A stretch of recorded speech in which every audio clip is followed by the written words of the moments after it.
안녕하세요. 법률사무소 아신입니다. 만약 경남경찰청 통영경찰서에서 조사를 받으라는 연락을 받으셨다면 어떻게 하시겠어요? 대부분은 가서 사실대로 이야기하면 되겠지라고 단순하게 생각하십니다. 하지만 수사는 이미 고소장, 참고인 진술, 그리고 확보된 자료를 토대로 어느 정도 방향을 정해두고 진행되는 경우가 많습니다. 그래서 경찰서에 가시기 전에 사건의 구조를 먼저 정리하고 전략을 세우는 과정이 반드시 필요합니다. 형사사건은 죄명보다 실제 쟁점이 무엇인지 파악하는 것이 중요합니다.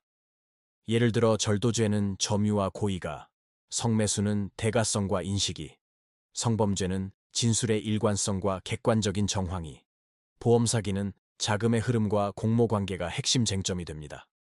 본인은 충분히 설명했다고 생각하지만 정작 조사 기록에는 불리한 일부 표현만 남는 경우가 비일비재합니다. 정말 기가 찰 노릇이죠. 하지만 기록은 문장 단위로 평가되기 때문에 사실관계와 시점, 증거를 명확히 나눠 진술의 틀을 먼저 세워야 합니다.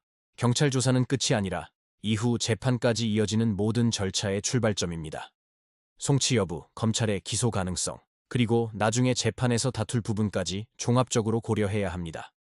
인정할 부분과 부인할 부분을 명확히 구분하지 않으면 대응 방향이 흔들리고 불리한 결과를 초래할 수 있습니다. 저희는 사건을 맡을 때 감정에 치우치지 않고 오직 증거의 흐름, 법적 쟁점, 그리고 민사소송으로 이어질 가능성을 기준으로 객관적으로 판단합니다. 상담은 설득이 아니라 의뢰인이 최선의 판단을 내릴 수 있도록 돕는 설명 과정이라는 태도를 항상 유지하고 있습니다. 형사 문제는 민사 분쟁으로 이어지는 경우가 아주 많습니다. 합의금, 손해배상, 채권 문제가 동시에 얽혀서 돌아갑니다. 그래서 저희는 소송에서 이기는 것만 목표로 삼지 않고 실제로 돈을 받을 수 있는지, 즉 회수 가능성을 먼저 따져봅니다. 재산조사, 가압류, 강제 집행까지 가능한 구조인지 처음부터 꼼꼼하게 점검합니다. 판결문이 있어도 집행이 안 되면 현실적인 해결이라고 보기 어렵기 때문입니다. 부동산 분쟁이나 전세 사기 사건은 공인중개사 자격을 바탕으로 계약서의 구조와 등기부의 권리관계를 함께 분석합니다. 가사사건 역시 감정적인 대응이 아니라 장기적인 이해관계를 중심으로 해결책을 설계합니다.